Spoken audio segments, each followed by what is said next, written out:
Hi and welcome back, I'm Alfari and this is the Geek and Hermit.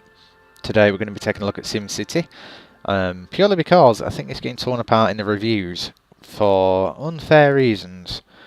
So let's just jump straight into this. I say unfair reasons because it's getting like 1 or 2 stars out of 5 and slated, but it's due to the server issues rather than the actual game. The game, personally, I think is an absolute masterpiece, to be honest. As you can see, the cities are an awful lot smaller this time. That border you can see, you cannot build outside of that area. But what you can do is you can zoom right down to street level.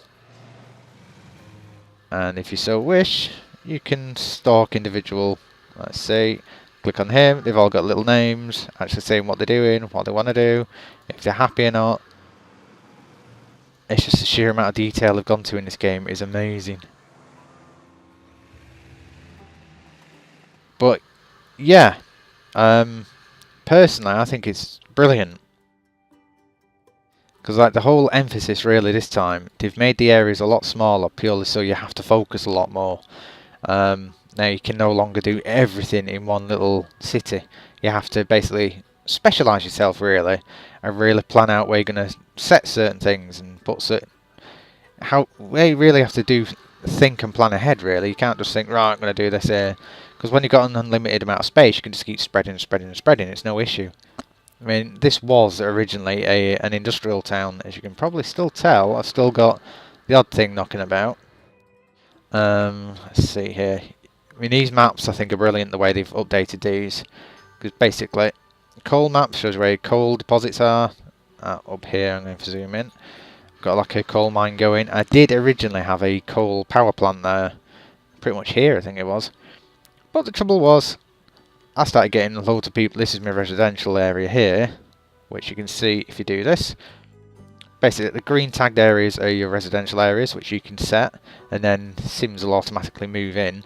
Blue are like shops and everything, and yellow is your industrial cities, industrial areas, which I've only got up here now.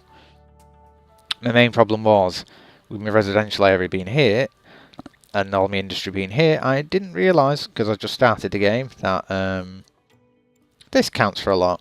The wind map and the wind direction. Basically all the smog and crap they were making was blowing directly onto my Sims. So I kept getting people with illnesses and dying and whatnot here, and complaining all the time. And I couldn't work out what it was. Ended up putting like hospitals all over the place trying to combat it. And then realised eventually it's just purely because I had all my crap spewing stuff out here and going directly over them. Which is why I've now tried to shift this town onto a sort of... I'm trying to make it just like a trading area, really. So I've got a coal mine going there, and over here, I think, is it a ore? Yeah, ore. You see all these are your ore deposits. So I've got an ore mine going there, and hopefully, this is my trading depot, which is basically everything will get shipped here and then sold on. Now, you can sell these. The import and export values are exactly the same, but I think that's due to the fact because no one's really in my area to trade with. I think as soon as people start joining and everything, I can start, as you know, as demand goes up, I can then start charging more. But what I'll show you, the game world works like this. Basically, it's from the... Oh my god, all that smog. Yeah, all that smog is from me because I was in Industrial City until about 20 minutes ago.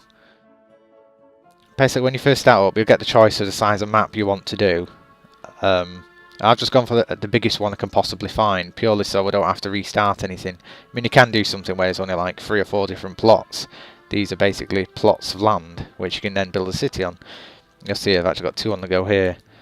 Because it's always online, you can have your friends move in next door, move in over there, whatever, and then build up their towns, and then I think the idea is to then trade between the two.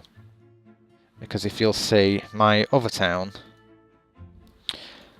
I've tried to build this as sort of like a gambling town really. And what you can do, I'm actually buying all my electricity from my main town, which is all being shipped across. I've got no power stations or anything here, and also the same for my sewage. All my shit, quite literally, is being sent to the other town to then be disposed of. So if you want like a tourist area, you can make it purely assuming on this. I'm trying to build like a Las Vegas Strip sort of thing with this one. Not sure it's really working, to be honest, because it's bloody hard to set up. But as I said, you kind of really need to specialise certain areas. Like my whole idea really is make all this industrial, or not industrial, sorry, residential, although it looks like a trailer park trash. Never mind. Let's see actually. Yeah, that's all my residential areas. A few shops milling here, there and everywhere to make some more money. And really I want this as like a Las Vegas Strip. This being my casino. And little low-end casino. It sums it up entirely, doesn't it? You can actually expand it by... I've actually reached my limit for the time being. But you can buy like cheap rooms and lounges and all sorts of things. But the trouble is I'm losing $2,500 a day. Purely because things like this rely totally on tourism. So you then have to work out how the hell to get tourists into your town. Now you can specialise your city, as I've been saying before, with these things down here. Basically, these are the best ways to get people into your town, but the trouble is, the most basic one, Expo Centre, is 150,000, and it's huge. So I think my idea really is to build that. That'll then bring more Sims in, trying to, well, look at the area, and hopefully the area will then profit. Now, to bring up the residential areas, you see they're all pretty low budget houses. It's not doing very well because these are up for lease actually. I'll show you my other town, they're probably a bit easier. To increase the wealth of an area,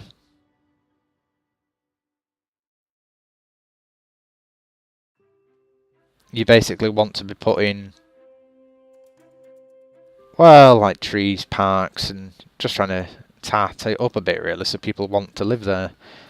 There's actually a land value map on here somewhere, if I can remember where it is. Yeah, here we go, land value. That'll tell you the areas that are worth money and worth valuable, and the areas that are worth sod all. So basically, what you want to do, let's see here, this is like a high value area. Let's see what I've actually zoom in. Yeah, you'll see here immediately. I've got like a fancy little park here, kids play area, another one there. But because I've done that, oh, that's closed and it needs workers. I seem to have a shortage of people living here, which is a pain in the ass. But you'll see basically, because in a high value area, demand will go up in the area. The houses will then start doing better, and everything isn't so healthy.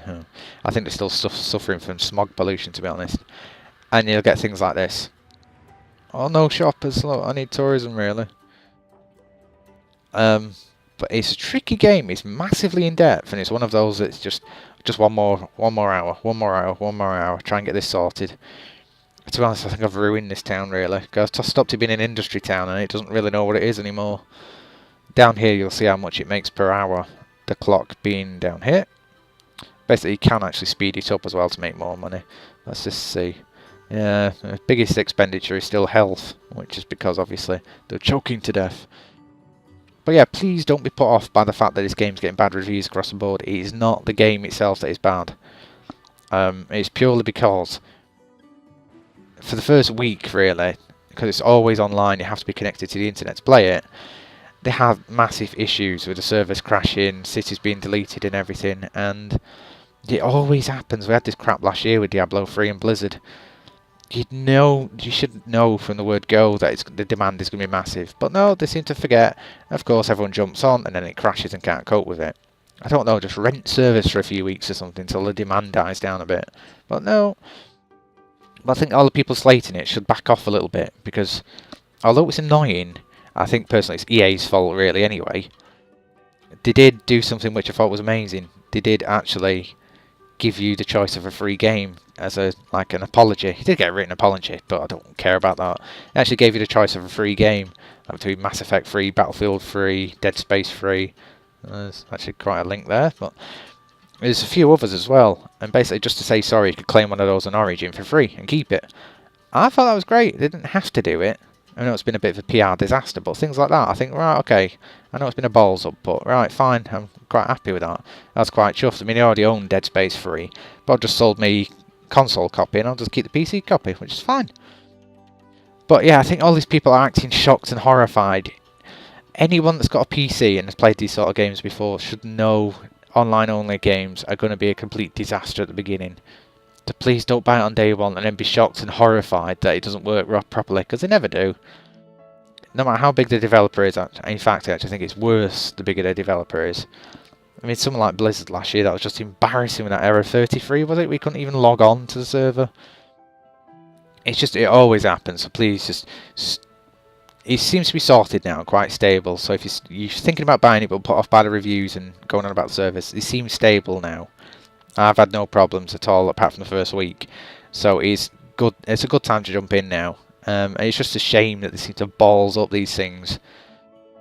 Should they be online only? I don't know, that's a debate for another matter.